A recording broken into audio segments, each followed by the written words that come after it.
booking office now. Well, Moran, Mr. Martin seems to have done his work very satisfactorily. I carried out your instructions in a letter, Professor. Now, Moran, let's get our bearings.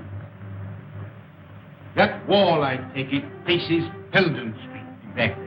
Originally the main entrance to the station. And the lift shaft? Yeah, on this side.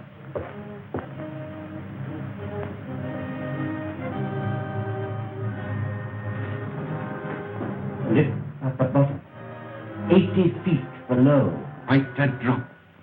Eh, Moran? The power was cut off, of course, when they closed the station. I think we are secure from any interference here, Moran. It's quite a fortress. A fortress that I fancy even Mr. Sherlock Holmes will find it difficult to storm. Dr. Watson. Watson? Oh, wait a minute, fellow. You caught cold? No, it's this infernal atmosphere. Oh, I suppose it is pretty thick. Thick? My dear Holmes, it's intolerable.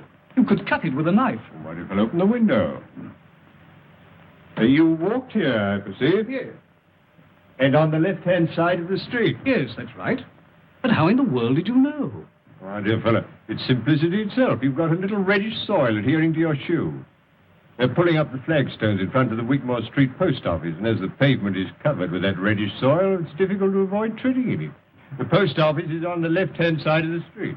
Well, of course, when you put it like that, it does sound simple. No, it's elementary, my dear Watson. Elementary. By the way, Holmes, I hope you've decided to take that holiday I prescribed for you. Well, up to 9 o'clock this morning, I was distinctly averse to the idea. But I received a letter from an old friend of ours which inclines me to change my mind. I'm delighted to hear it. Who's it from? My dear fellow, I'll read it to you.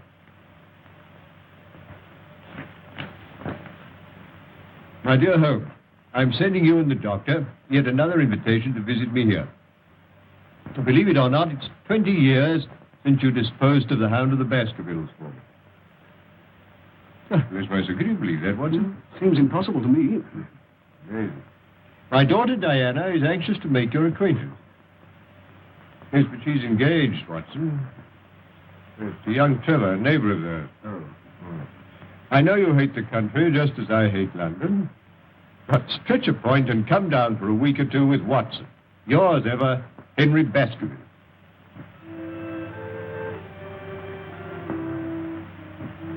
Father's asked Sherlock Holmes to come here for a few days.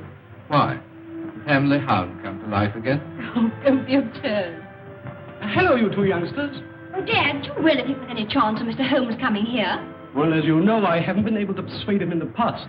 For the post, sir? Thank you, Jack. Holmes is a creature of habit.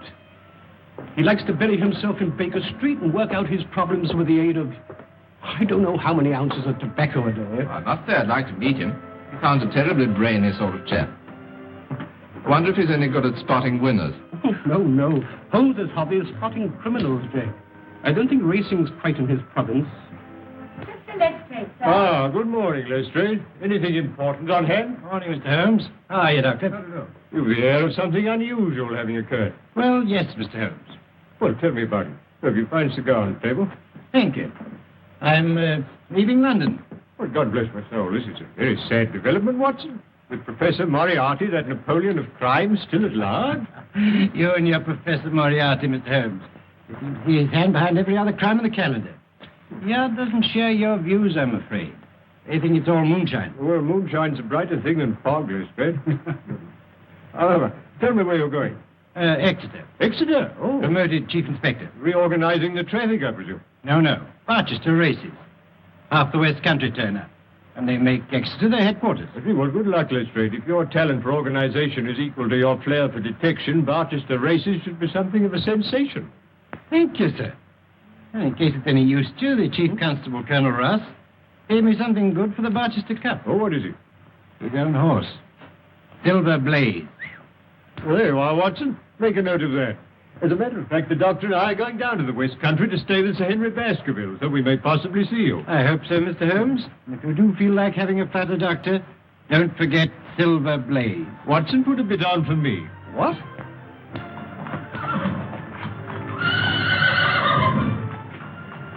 Looks fit enough, Colonel. Best horse I ever owned. Hey, Straker? You're right, sir. It would take a good one to beat him. You fancy Lord Manston's horse, don't you? Desborough, yes, I have got a bit on him. We'll see how they stand in the betting tomorrow. There's a call over today at the Victoria Club. We'll probably hear all about it tonight. Oh, before I go, could I have a word with you alone, Colonel? Certainly. What is it? Well, I want to ask you a favor. I hope you won't mind. Could you lend me... Well, I really want £500. Monkey. That's pretty cool, isn't I'm it? in the devil of a hole, or I wouldn't ask for it. Yeah, but why come to me? Why not Sir Henry Baskerville? Well, it's to do with racing debts, and Sir Henry's terribly down on racing. Well, have you tried to bank? You've got security. Mortgaged up to the hilt. Oh, well, what about one of those financial firms? No, that's no good.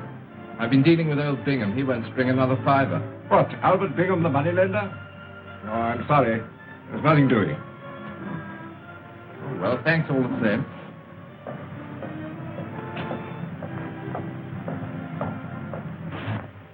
Got those instructions, Barton? Sure. I'm expecting a visitor in a few minutes. You'd better stand by with Prince till he goes. Very good, Professor. Eh? Bring him in.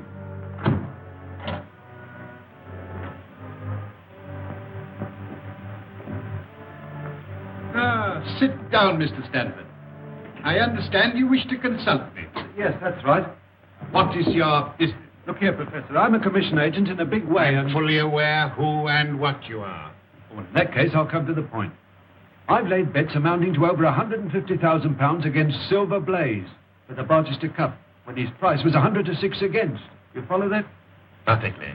His trial yesterday proves he's a smasher, a world beater. At the call over at the Victoria Club tonight, he finished up a firm favourite at 7 to 2 against. I can't lay off anything to speak of. So to cut a long story short, if Silver Blaze wins the cup, I go out of business. I see. And you wish me to arrange that Silver Blaze does not come under starter's orders. Is that it? Exactly. I must confess that this is a somewhat unusual experience, even for me. I've had some little association with the turf, merely as a form of recreation. And I have found in general that bookmakers are an honorable body of men. See here, Professor, I haven't come Sit here... down. I presume you are aware that what you're asking is out of my usual line of business. I thought you were prepared to take on anything for a consideration. Quite. It depends on the size of the consideration. Well, I've told you what I stand to lose. What's your price? £10,000. Pretty steep, isn't it? It's not my custom to argue about these matters, Mr. Stanford. Take it or leave it. Very well. Then that settles it. Now, Mr. Stanford, a few details. I'm going home now, Straker. I'm from there if you want me. Take every precaution. That's all right, sir. Hunter here sleeps in his box every night. His bed's pushed across the door and he bolts himself in from the inside. No one could even attempt to enter without waking. Good. I can trust you, Straker. Tell me, Jack, what is the matter? There's nothing the matter, dear, really. Oh, yes, there is. I noticed it the moment you arrived. You're worried about something, aren't you? Really, darling, it's nothing. Here's the car.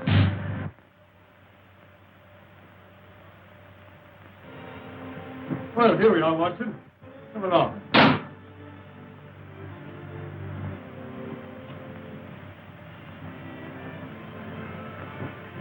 My dear Holmes, delighted to see you. Well, we're delighted to come. And you too, Doctor. Oh, it's very kind of you. Head, looking at you both, I can't believe it's 20 years. Oh, you flatter us. Now, come along. I want you to meet my daughter. Oh, thank you. Delighted. Diana, this is Mr. Holmes and Dr. Watson. Mr. Trevor.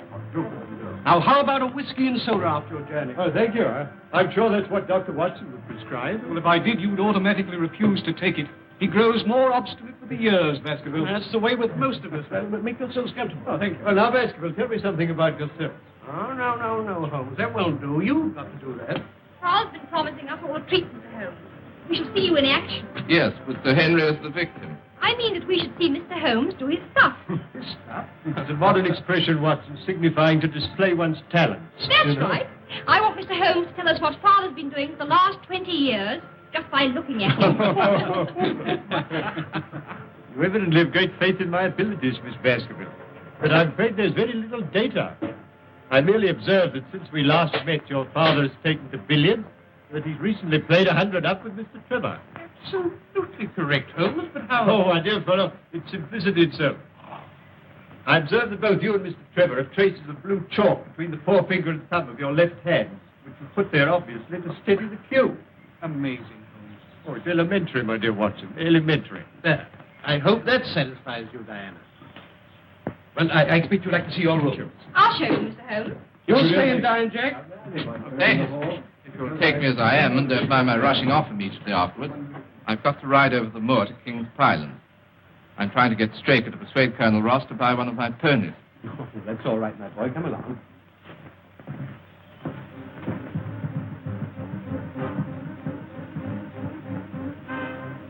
This is the place we arranged he should meet us. What's the time? It's just 8 o'clock. Here it is. You understand? Don't fail.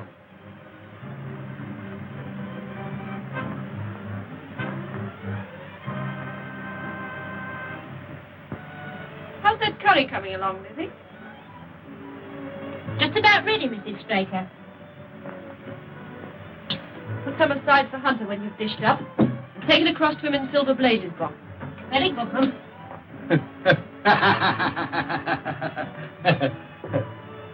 Everything all right, Hunter? Yes, thank you, sir. I do hope Mr. Straker isn't late. Especially asked for curry. Oh, he shouldn't be long now, Mum. Dinner's ready, Jim. All right. I'll just go and have a watch. Lizzie, don't forget Hunter's supper. Oh, no, Mum, I'm keeping it hot for him. All right, then you can bring ours in now. Very good, Mum.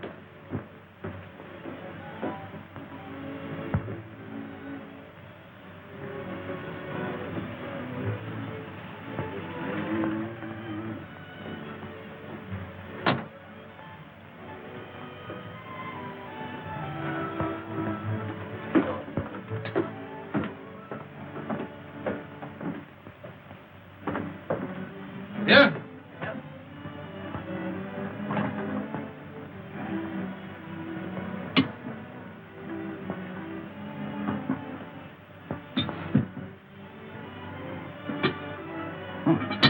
Smells good. All right? Yes, you only just came in time. Well, I've had a lot to attend to.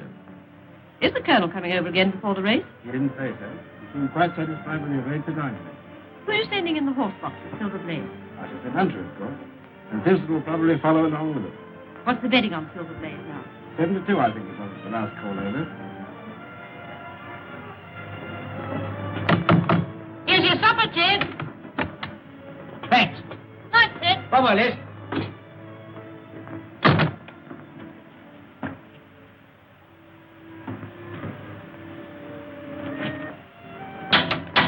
Anybody about? Oh, it's you, Mr. Trevor. Straker's home. Yes, sir.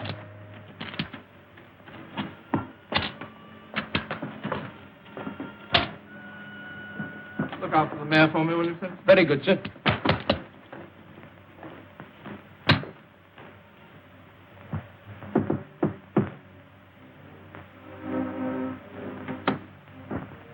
Ah, Mr. Trevor. Hope I'm not butting in. Not a bit. Come in. Just called round to have a chat about that pony. Sit down. Have a drink? No, please. Whiskey? Thanks.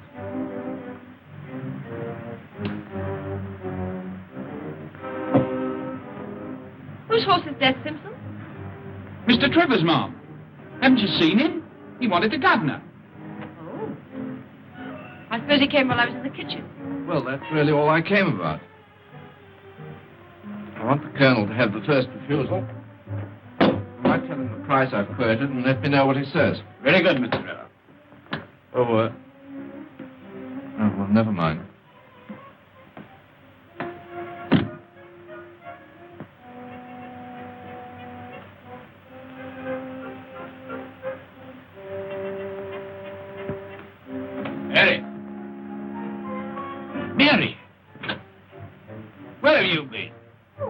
turn round the yard.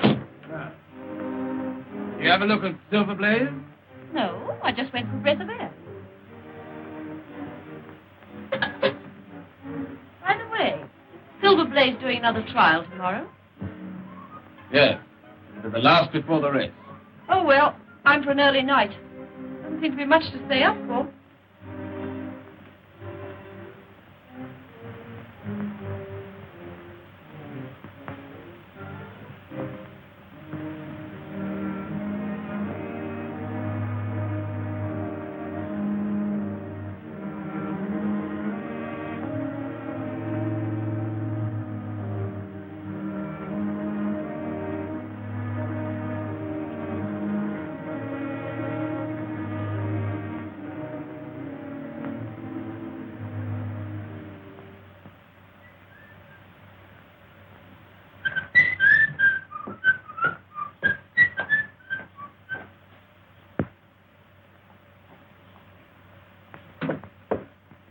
Here, Ted, wake up.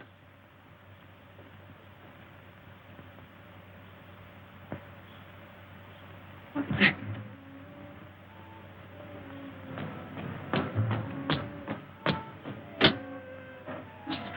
Where's the governor? Why, isn't he in the yard? What's up? Is anything wrong with Silver Blaze? He's gone. Gone? Yes, and Hunter's dead. Dead. You must have a look round this morning, Holmes. Oh, thank you. I should like to. There are a few improvements since you were here last. Yes.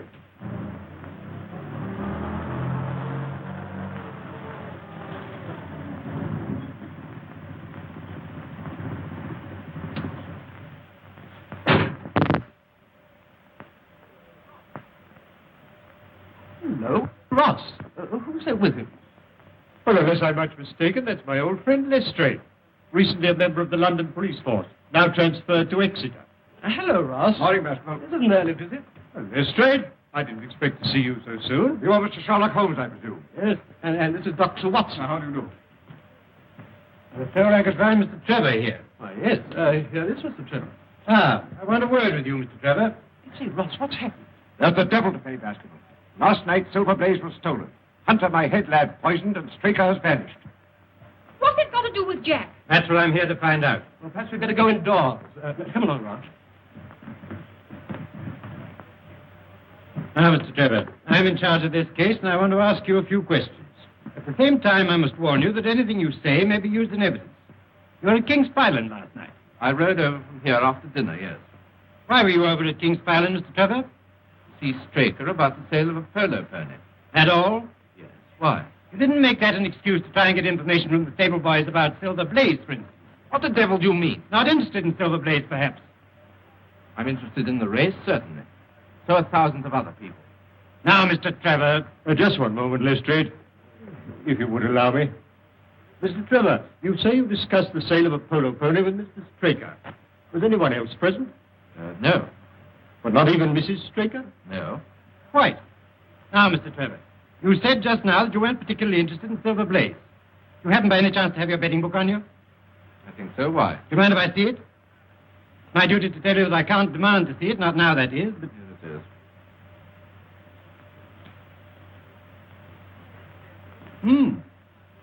I see you backed Desborough, the second favourite for the Barchester Cup, to win you £5,000, Mr. Trevor. 5,000? But, Jack, you told me you only had a few pounds on it. I'm sorry, dear. I had my own reasons. Before you go any further, Lestrade, may I ask if it's your intention to apply for a warrant against Mr. Trevor? Not at the moment, Mr. Holmes. It's my duty to warn him. I'm in your hands, Inspector. I won't run away. As a justice of the peace, I will be answerable for Mr. Trevor. You better stay here, Jack, while the investigation's going on. Well, thank you, Sir Henry. Very well. Now, Mr. Holmes, I may as well be frank with you. There are things in this case which completely baffle me. Really? You surprised me. I was saying to Colonel Ross that I'd be glad of your cooperation. Well, the case certainly has some points of interest. But what does Colonel Ross say? I wish to leave no stone unturned to avenge Straker and recover my horse. Very well, Lestrade, I am at your service. Thank you, Mr. Holmes. I'll be getting along. I'll see you later at King's Island. Really, Holmes, I must protest. You're down here to recuperate, you know. Undoubtedly, my dear doctor, but only last night you suggested a tonic. Well, here is one ready-made. Yes, please, Mr. Holmes, for my sake and Jack's. You are, Watson. That settles it. Dr. Salter, Mr. Sherlock Holmes, Dr. Watson. This is Silver Blaze's box.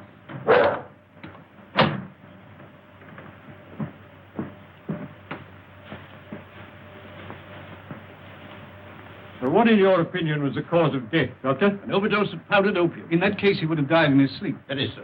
The remains of the lad's supper, I presume. Yes, carried mutton. Oh, curry. That's significant, Lestrade. I don't know, Mr. Holmes. Any food containing sufficient poison could cause death. Oh, would it really? Really, I hadn't thought of that. Here, look, you must read my little monograph on the whole art of poisoning. Did the people of the house partake of the same dish without any ill effect? Yes, Mr. Holmes. Where is the stable boy who discovered the crime? Somewhere outside in the yard. Would you let me see him? Certainly, I'll fetch him.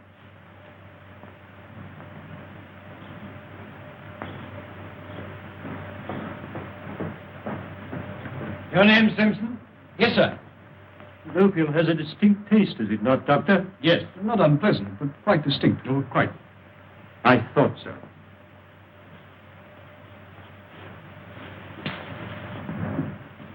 Is this the boy? Yes.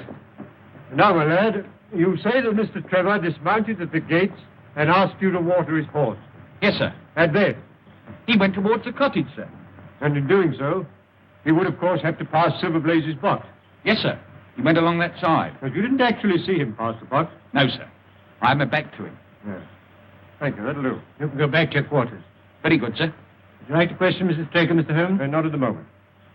But by the way, Colonel, there's another training stable. Quite close, I believe. Yes, Capleton. Silas Brown trains Lord Manston's horses there. Lord Manston's Desborough's second favorite. Yes. Ah. Then, with the exception of Baskerville Hall and Trevor's place, your only neighbor would be Silas Brown. Yes. I phoned Brown at once on the discovery of a crime.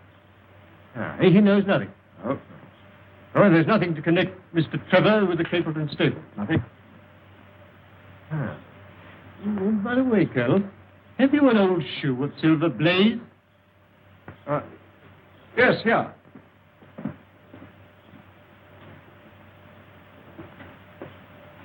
How about this one? Oh, yes, thank you. Thank you. I'll put it in my pocket for luck. And have you a photograph of the horse? I think so.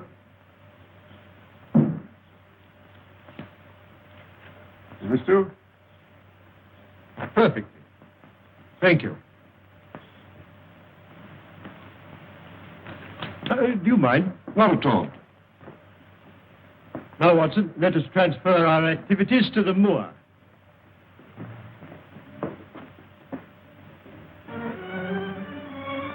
That building on the skyline, I presume, is Capleton. Yes.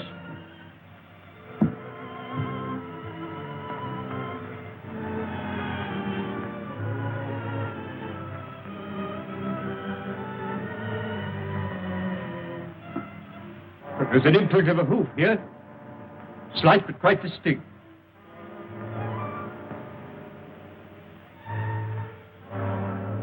An exact fit. And here a footmark.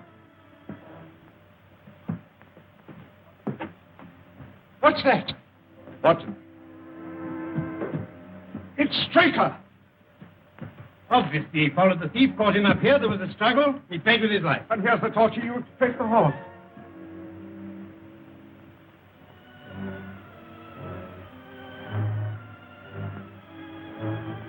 This is a very singular knife. Surely this is something in your line, Watson. Yes. It's what we call a cataract knife. Yeah. As I thought. Devised for very delicate work. It's a curious weapon for defense. Lestrade? The best you could lay hands on at the moment, I suppose. Yes. Yes, very possible. No trace of blood, I perceive.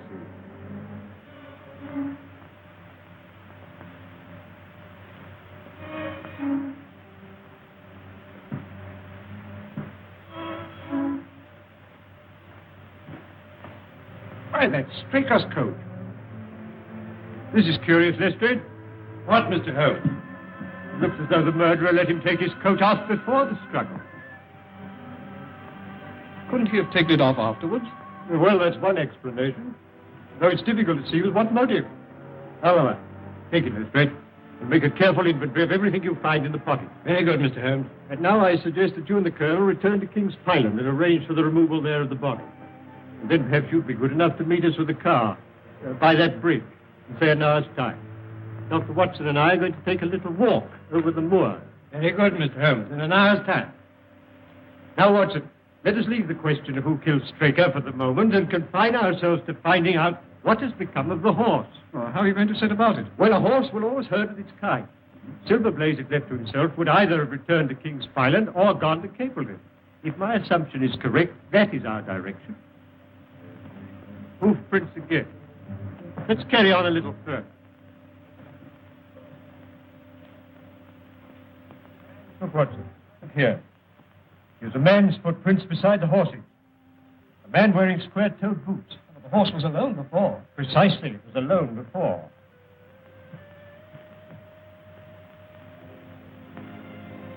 And here we are. Here's the same footprint. This time they're coming from Capleton. Yes, let's follow the trail. Looks in the pink, doesn't it? Yes, ready for anything. Aren't you desperate? Let's see. What is in the betting today? 5-1, second favourite.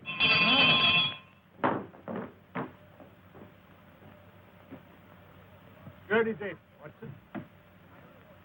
We don't want any likeness here. I only want to ask a question.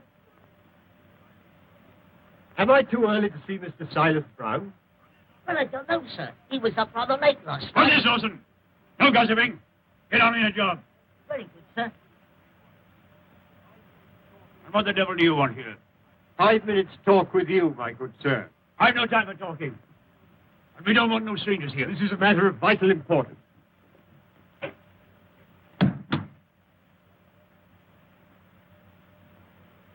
a lie. A lie. Very well. Shall we talk it over here or inside? All right. Come on. I shan't keep you more than a few minutes, Watson. That's all right, Holmes.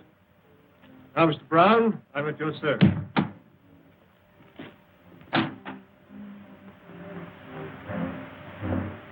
Well, I'm glad you realize that it's no use trying to bluff me.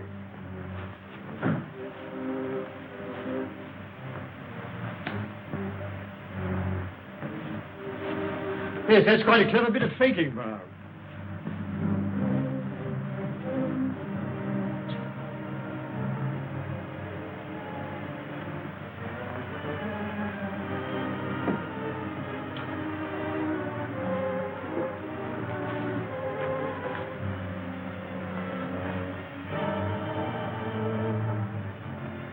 But don't give me away.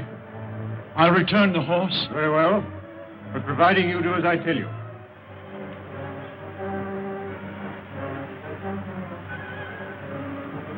Now, Brown, no tricks. You understand? I understand, sir. Your instructions shall be carried out faithfully. Very well. Guard him night and day. And engage a special detective escort when you take him to Barchester. I will do everything you say, sir. The horse shall be there. Very well. But remember... You may trust me, sir. Yes. Yes, I think I can.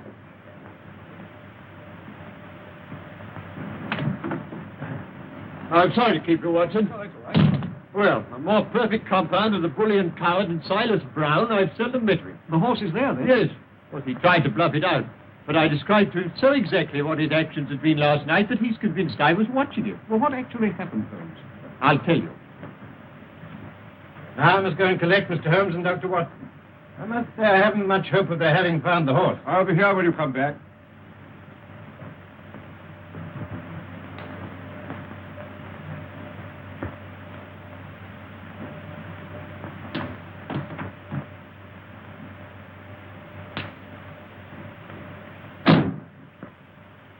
Surely Brown was running a tremendous risk. Oh, my dear Watson, Silas is an old horse faker.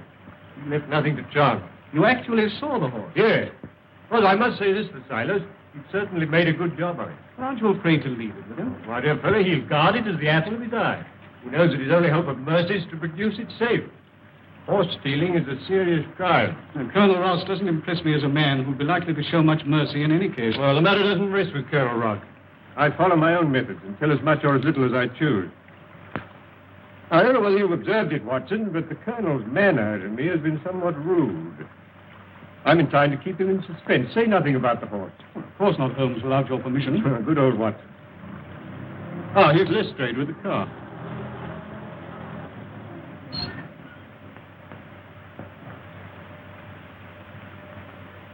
Well, Mr. Holmes, seen anything? Yes, we've seen some very interesting things, Lestrade.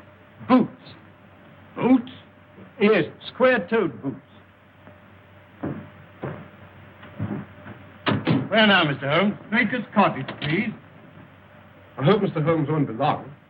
I want to phone the story through in time for the 6 o'clock edition.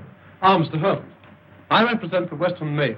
I understand you're taking up this case. No, certainly not. I'm just Holmes the busybody, retained by the police to supply their deficiencies. Oh, Inspector, there are several points upon which I should like to ask your advice. I must consider whether I don't owe it to the public to scratch the horse immediately. Certainly not. I should let the name stand. My business with Mr. Holmes now is private, if you don't mind. Right you are. I've got something to go on with anyhow. Good day, everybody. I'm very glad to have had your opinion, sir. Well, Doctor, have you made your examination? Yes. Straker was killed by a savage blow from some blunt, heavy instrument delivered with enormous force. Lestrade, let me see his coat. You have it there. Yes, here it is. Thank you. I presume you made the inventory I asked for. Don't ask me, Mr. Holmes.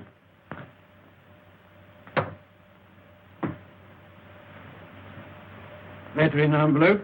London postmark. Pipe. Briarwood pipe, Lestrade. Pouch. Pouch of sealskin. Matches? Yeah, fine. Telegram.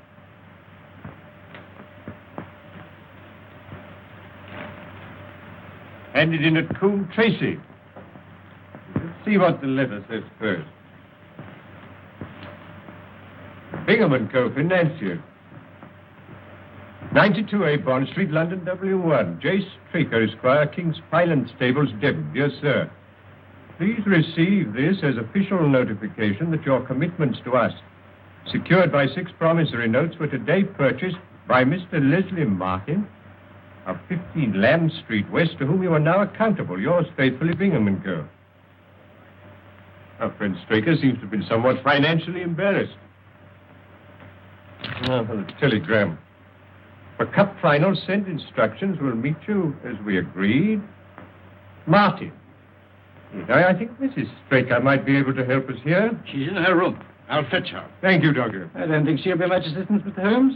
Apparently, she and Straker went to bed about the usual time. When she woke up in the morning, she found it gone. Still, I'd like a word or two with her, Lestrade, regarding her husband's habits. No one like a wife, I can tell you that. Watson? Yes, quite. You remember I have these, Lestrade. Pray don't think it a liberty. Not at all. You're welcome. I see nothing in them. I see no more than you. But I've trained myself to notice what I see.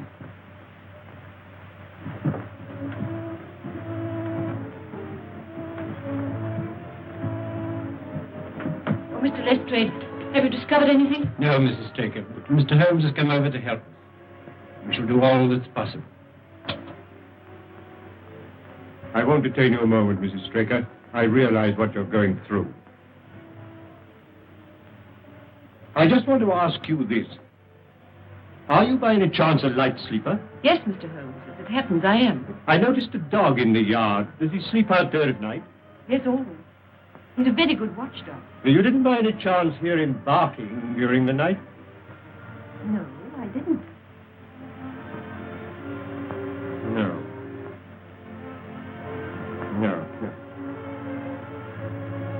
Just one other thing.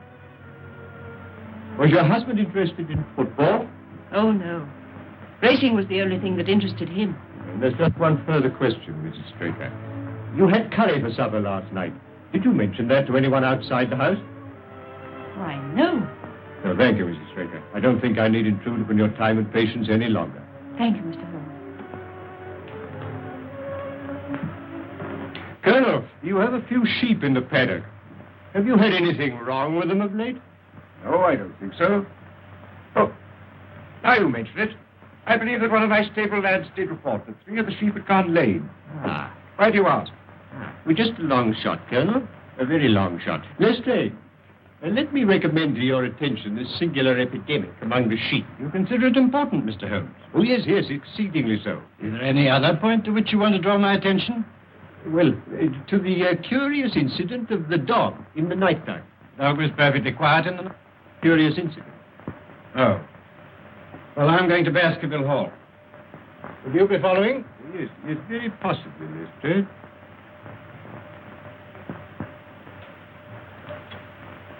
Hello. Could you please give me Coombe Tracy Post Office? Yes, I'll hold on. Coombe Tracy is a small village, is it not? Yes, just a hamlet. And then the postmaster would like you to remember any strangers who came into his shop. I should think so.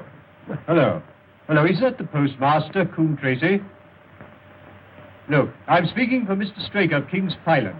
He received a telegram yesterday signed Martin, dispatched from your office. If he cannot recall anybody of that name, could you kindly describe the sender to me? Yes.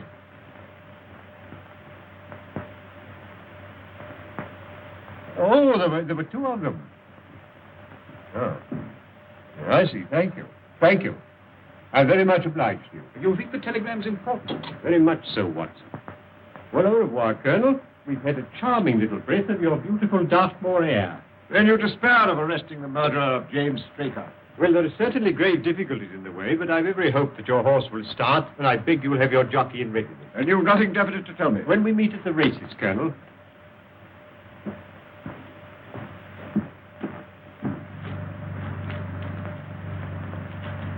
What do you make of it all, Holmes? It's innocent looking enough at first sight, Watson.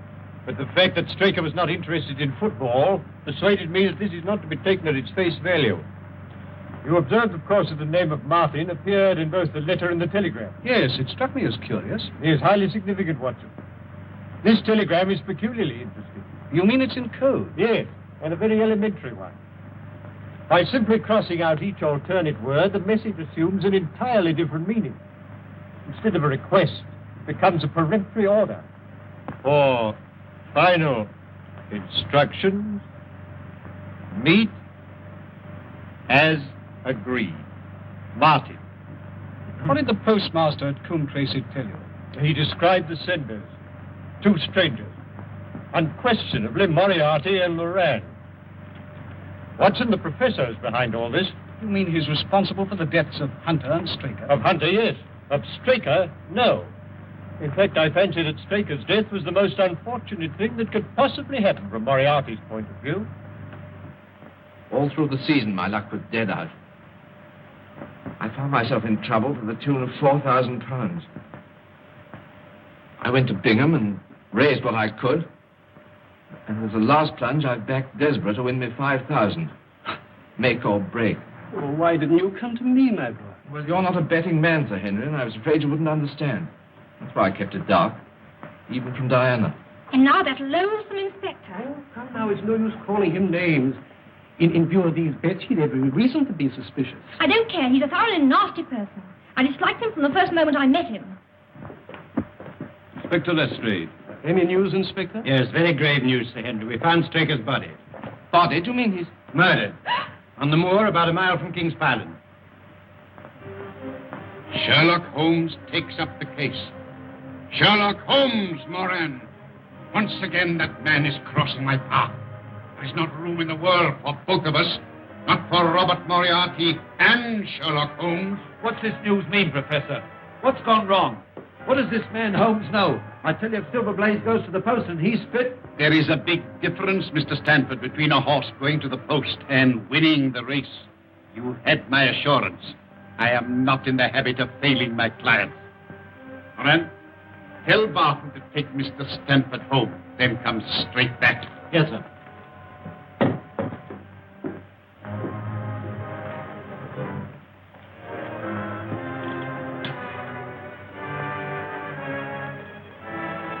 Prince, it's now 4 o'clock. Have the car ready in 15 minutes. Very good, Professor. Are we out for a long run? Yes, we've got to be back in Devon well before midnight. And Prince, we'll need the gun. Okay.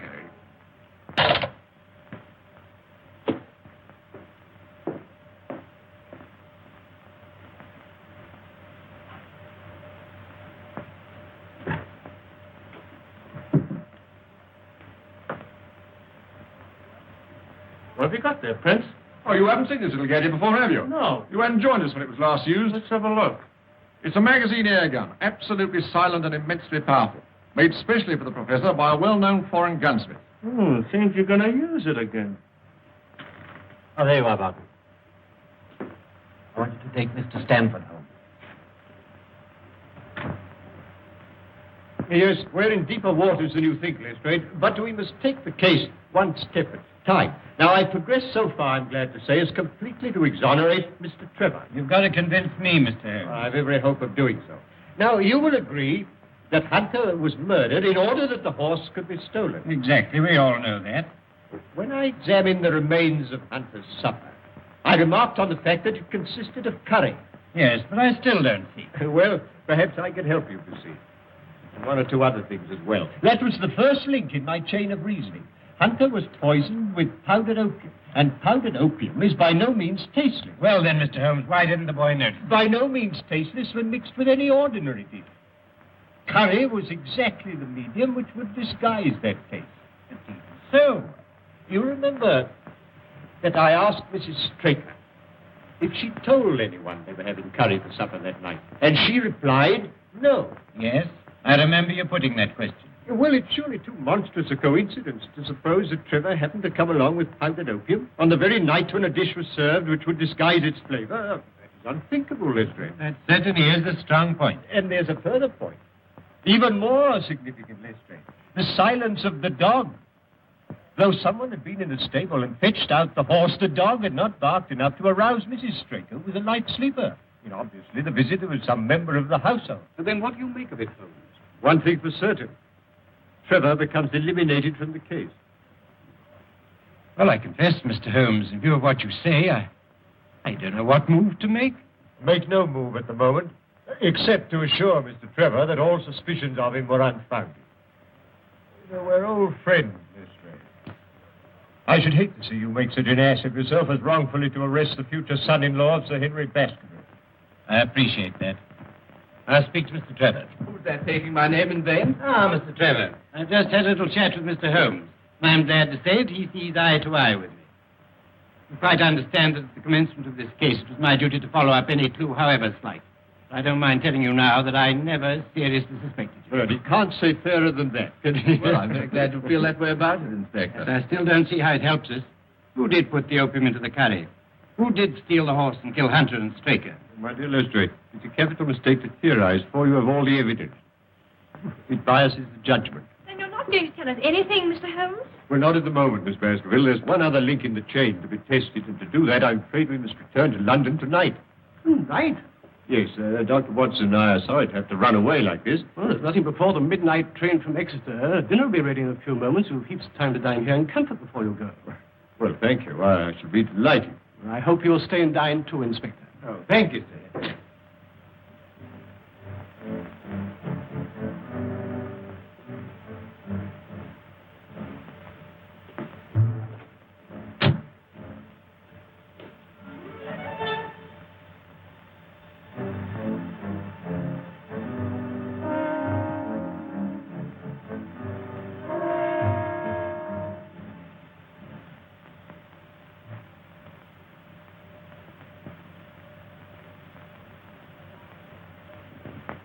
That's quite a museum piece, Sir Henry.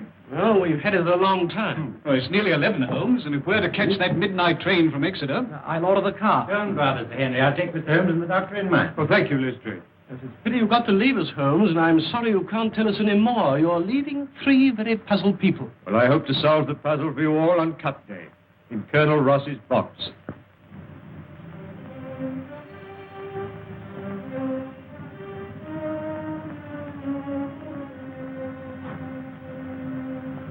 What's happening? I think he's going again.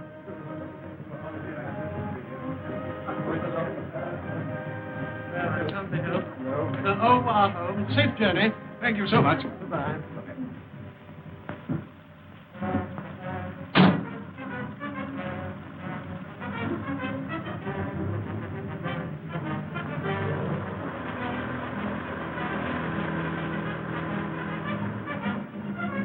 to the car.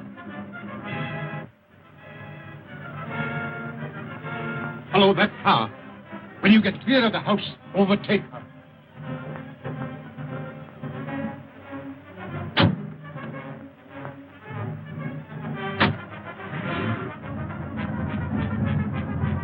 I've the strongest reasons for thinking that Professor Moriarty's the brains behind this crime. You know, he seems quite an obsession with you. You still don't believe in the Professor? Frankly, Mr. Holmes, I do not. Another few yards, Moran, then let them have it. Oh, no. There's a car following us. Quick, down for your life.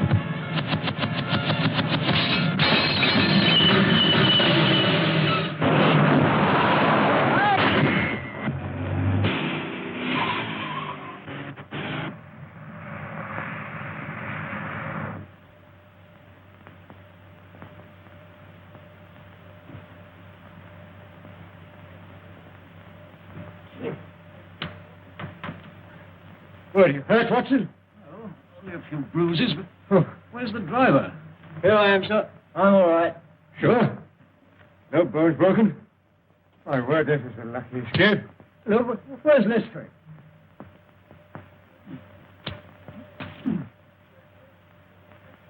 Watson, you see Lestrade? Lestrade!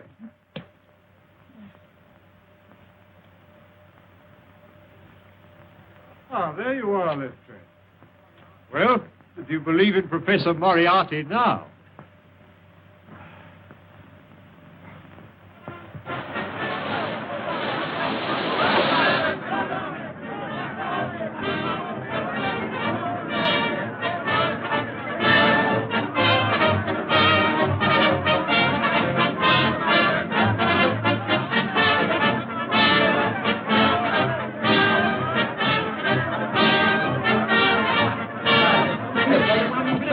Silver Blaze, 61. I'll take £60 to 10.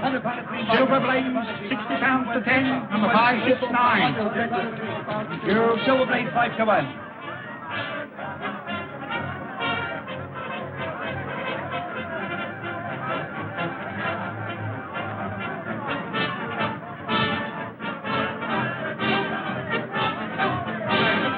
May I borrow your glasses, Mr. Holmes?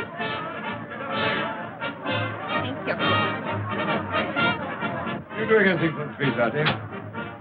Well, they tell me sunstroke has a good chance. Oh, Mr. Holmes, you've assured me that my horse will go to the post. But we are still waiting to know who killed Straker and Hunter. I promised you should know everything today, Colonel, and you shall. Oh, Watson, you've been having a little flutter, I see. What? Well, if you want to conceal it, I suggest you find a deeper pocket for your betting ticket. It's all very well, Mr. Holmes, but we're waiting. Yes. Well, Colonel, in the first place, it will come as a shock to you to learn that Straker was a scoundrel, utterly unworthy of your confidence.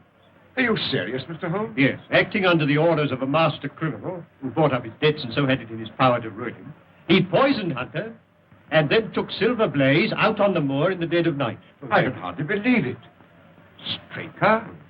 But to what purpose? It was his intention to use that singular knife, you remember I found in his hand, to nick one of the tendons of the horse. With your wide experience of the turf, Colonel, you know it's possible to do that subcutaneously and leave no trace. The result would be a slight lameness, which would put down a rheumatism or a strain in exercise. You say it was his intention. You mean he didn't succeed? No. I examined the knife. There was no trace of blood. But why didn't he do all this in the stable? Why take him out on the moor? Well, for the best of reasons. When so spirited a creature felt the nick of the knife, he would certainly have roused the soundest of sleepers. But how did you arrive at all this, Mr. Holmes? I found several clues, the chief of which was the knife.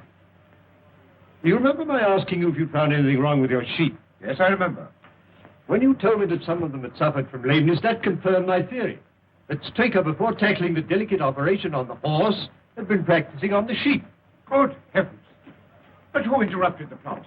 Who killed James Straker? I'll waive that question for a few minutes, Colonel. Hello, the numbers are going up. What number is Silver Blaze? 9. 4.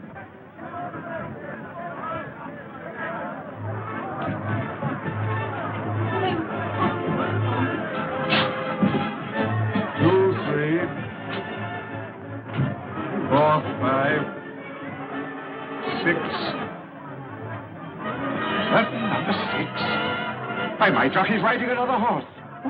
Silverblaze doesn't run. Look, Holmes. Silverblaze doesn't run. There's been a mistake. The 6 should have been a 9.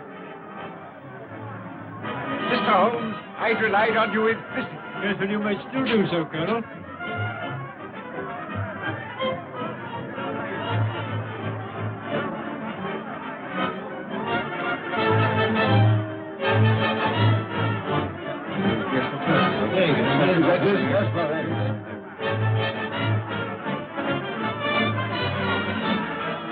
That's my horse. Yes, and that's the murderer of James Strait. What? It was a kick from Silverblaze that killed your trainer.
A bullet has penetrated the shoulder and lodged near the lung. But we heard nothing. You wouldn't.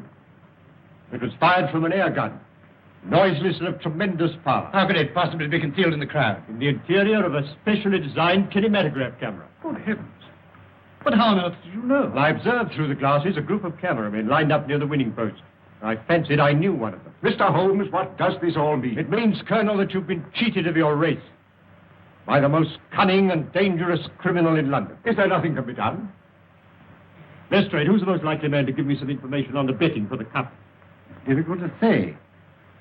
Old Sam Silver's a member of the Victoria Club and a good friend of mine. Where can we find him? It's 100 to 1. He's in the champagne bar at this moment. I'll stay here with Merton, if you don't mind. There's no question about it. Stanford had laid over £100,000 against Silverblaze and got left with it. Point him out to me. There he is, Mr. Holmes, in the dark suit and the bowler. Thank you, Mr. Silver.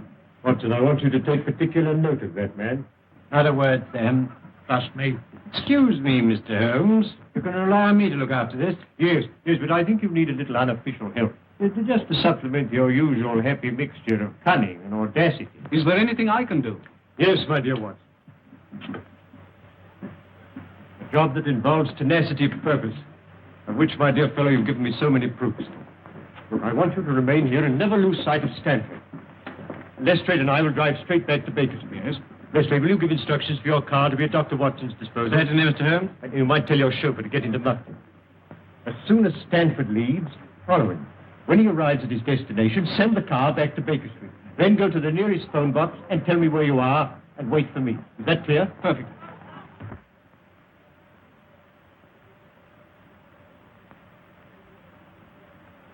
Yes, come in. Mr. Holmes, it's nearly midnight. You really must eat something. Can't I tempt you to a night's bit of haddock? My dear Mrs. Hudson, you've always been a temptation to me, but haddock at this moment is not. How about a nice sheep's head? No, thank you, Mrs. Hudson. I suggest you go to bed, Mrs. Hudson. Oh, very well, sir.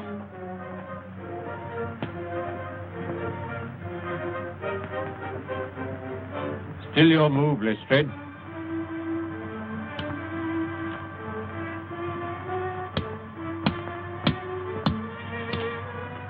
My mind's not on the game, Mr. Holmes. I wonder what has happened to Dr. Watson. Well, now, let's see. It was 5 o'clock when we left the course, and it's now... Well, now it's nearly midnight. We ought to hear something soon. But tell me, Mr. Holmes, why did you leave Dr. Watson to do the trailing? Why not yourself? Because, my dear Lestrade, when you set out to draw a badger that's gone to earth, you send a ferret down after him, while the man with the gun remains outside. Professor Moriarty is the badger, Dr. Watson is the ferret, and I, my dear Lestrade, am the man with the gun. I see. And Stanford? Well, Stanford, if he's a wise man, will go straight to Moriarty with whatever price he's paying.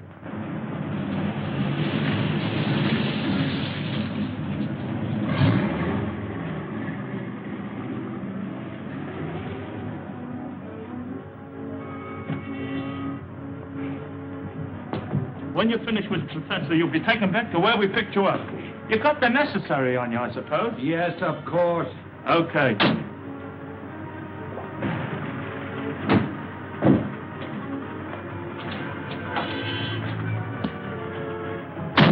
I want you to go straight to Mr. Holmes' rooms in Baker Street.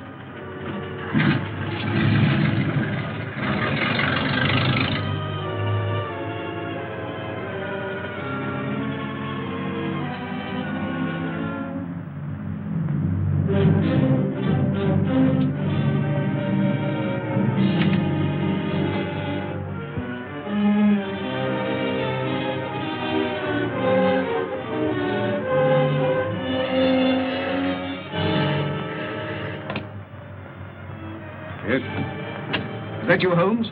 Watson speaking from Sladen News.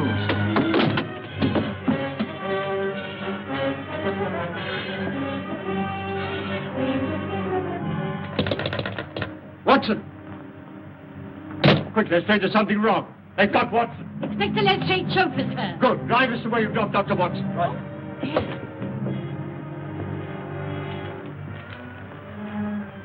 Quite correct, Mr. Stanford. I must say this case has proved more intricate than I anticipated. It should have been worth a trifle more. However, perhaps next time. You may go. Barton? Here.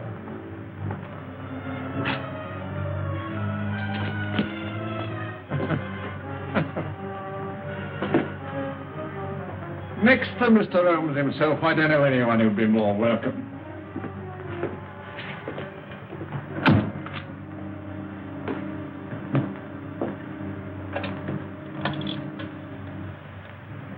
Hello. Professor? Who do you think I got here, of all people? Now, Dr. Watson. Eh? Watson, did you say? Dr. Watson? What are you doing here? Moran. Yeah. Yes. Caught him prowling around the yard. Shall I bring him in? No, not just yet, Prince. I leave him alone with his thoughts for a while. Nothing like a little suspense. I imagine that 3 weeks' wait for the hangman is infinitely worse than the final interview. Eh, Moran?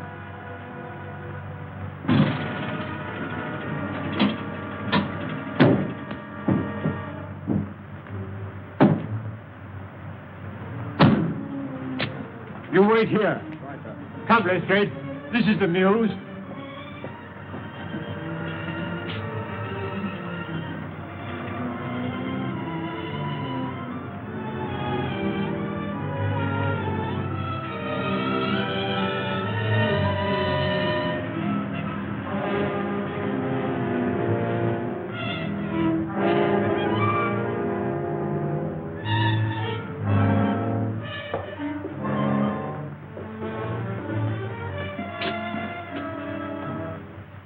Looks pretty solid, Lestrade.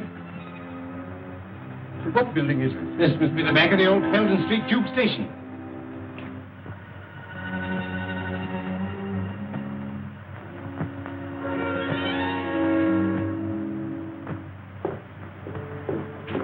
What are you going to do, Mr. Holmes? Drive straight to Scotland Yard. And then? The headquarters of the London Transport. Now, Moran, I think we'll interview the doctor. Is that you, Prince? Bring in Dr. Watson. Right now.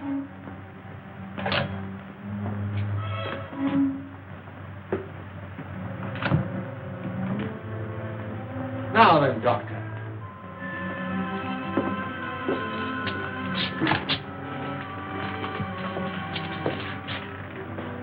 This should be most amusing, Moran. Come in, Doctor.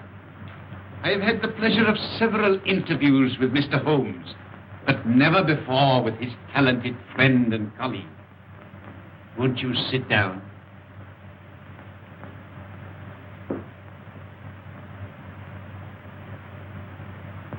May I ask what you are doing in this neighborhood? I'd good reason to think it was your neighborhood, Professor. Really? As a matter of curiosity, may I ask you how you got here? By following Mr. Holmes' instructions. I see. Then I'm afraid it's going to prove rather unfortunate for you, Doctor.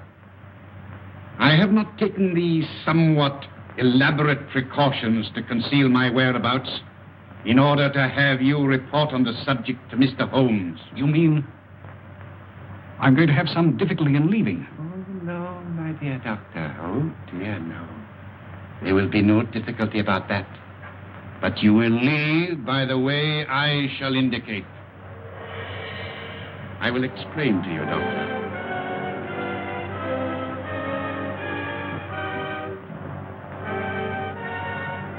You are now in what was the Peldon Street Tube Station.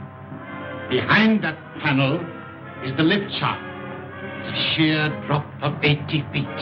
If you have any last message to send to Mr. Holmes, I will see that it is delivered. Sherlock Holmes will call directly with you, Moriarty, without any reminder from me. So that is your last word.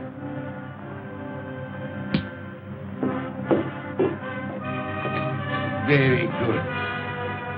I will now remove the panel and wish you a swift journey.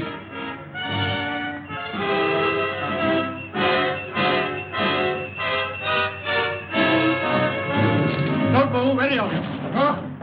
Holmes! Except you, my dear Watson, who I'm sure will be more comfortable with us. You must excuse me for trespassing on your private property. I've had the lift put in order again. You clever... No compliments, please. I arrest you, Robert Moriarty. On what charge? For being concerned in the murder of the stable boy, Edward Hunter. And for an attempt on the life of Mr. Sherlock Holmes, Dr. Watson, and... That'll do to go on with, Lestrade. When the professor has answered to those charges, there will doubtless be a number of others to occupy his attention. Listen, Holmes. There's no prison can hold me. No, I almost wish that were true, Professor. Life would be very dull without your activities. Watson, might I trouble you for a match? I think our quiet rest in the country has been a great success. Holmes, blast you. Well, it's the most amazing case we've ever solved, Holmes. Elementary, my dear Watson. Elementary.